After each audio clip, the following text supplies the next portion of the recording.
So first of all, I want to say Hamilton fans are called Faniltons. Justin Bieber fans are called Beliebers. Is there a name for people who are obsessed with everybody's talking about Jamie? I don't think there is. Cool kids. Cool kids. I actually don't think there is. Do you have any ideas? I don't have any ideas yet. I'm going to think about that, but it was one of the things I was... We'll have to find one. We'll have to find a... Yes. Wow, that's really funny, yeah. I don't know.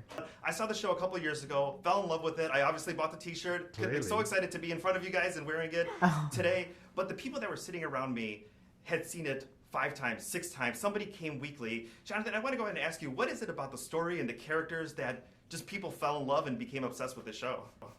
I think maybe because it's kind of universal, you know, although it's really niche, you know, it's set in a northern town in Britain. It's about a working class boy from a very particular council estate project. But actually something about this story speaks to everybody, I think. And I think that's cross-generational as well, you know, and although it's a very particular generation, I think it also speaks to the 16-year-old in all of us who just wants to find their place in the world. Find their place in the Their world. fabulous place in the world. Exactly. Most importantly, fabulous place in this world. Yeah. And let's talk a little bit about the character of Jamie. I mean, John McCrea, Leighton Williams, the original, you know, Jamie Campbell, who the story's based on. Did any of them give you advice as far as taking on this role? I got to meet John before we started shooting because John plays the young version of Loco Chanel in the movie, and John actually said, I don't want to give you any advice, I want you to make it your own. And that was probably the best advice I received from anyone, because it almost, I think again with the show, like we call this the Jamie family and the Jamie universe. We all know each other, and it felt like a really nice passing of the baton and you know, giving me the gift of, you know, all the work that he put in as well. But so no advice from someone who's played the role.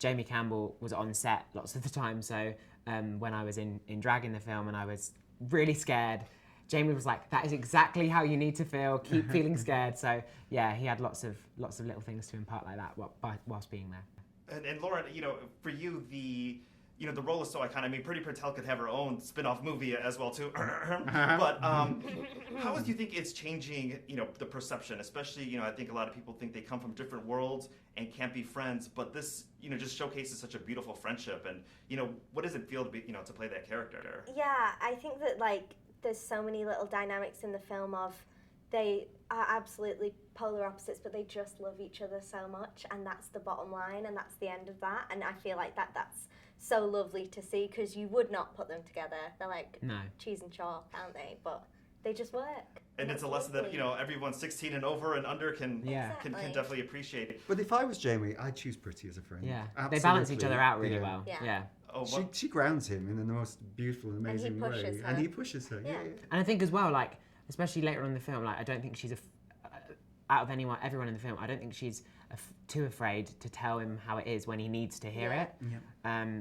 Which is why she's a little Yoda. Yeah, we called her a little Yoda for that whole thing. He'd come in and he'd go, "This is a Yoda moment." Yeah, definitely a lot of Yoda moments throughout the movie, which we won't spoil. I do want to ask as far as like RuPaul Drag Race fans, because I think a lot of especially in the States, people had heard Michelle Visage talking about being in the production, Bianca Del Rio being in the production as well too.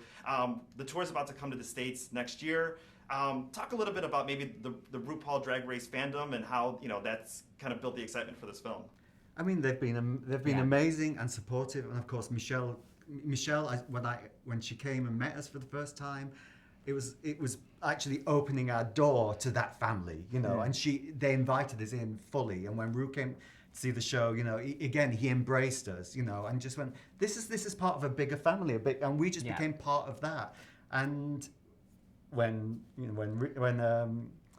Bianca came, you kind of knew we'd arrived, you know. But that was that pivotal moment. Now, Bianca is not playing Loco Chanel in this film. We got, you know, Richard Grant, who's iconic, and tell us a little bit about getting him in that role and, you know, what it was like to, you know, to work with him. I knew I wanted to cast Richard from the onset, you know, for many reasons. One, because I just loved him and adored him as an actor. Two, because he has such a kind of inner world and an inner depth that I really wanted to make sure that character had, because Hugo, the character who was this supposedly this legendary drag queen, has lost his way. you know, and it's all gone. And it was back in the day.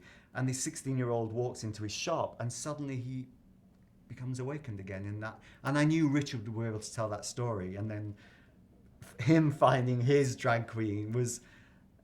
Well, he says it's a massive journey. I don't think it was much of a journey at all. He took to it like a duck to water. Yeah. He really did. And the final thing here, Max, for you, as far as the numbers, I mean, there's some ones where, you know, Jamie is the star, Jamie's transforming, but there's a lot of group numbers, which I loved in the show, which are translated beautifully into the film. What was it like to prepare and do those numbers that, you know, these songs that people love? A lot of pressure because the already brilliant existing material, but we rehearsed really hard. We worked with an amazing choreographer and dance team that whipped us into complete shape. And I loved it. I mean, shooting a movie musical is probably the most incredibly exhausting thing I've ever done in my life, but also the most fun. So those musical moments for me are like standouts. And there's many memories, which I can't really spoil because I can't say too much about But yeah, they're really great. And I'm practicing on my work of art. I'm not Oh there my yet, God, but I'm all practiced. Maybe by tonight I'll have it all done. Yeah. I was there when they shot that, just watching it. Everybody was just going like, trying to do it on That was camera. tough. That was tough because I mean, if you've seen the movie, which I don't want to spoil, the precision that we had to do to make that thing work that we do in that moment was.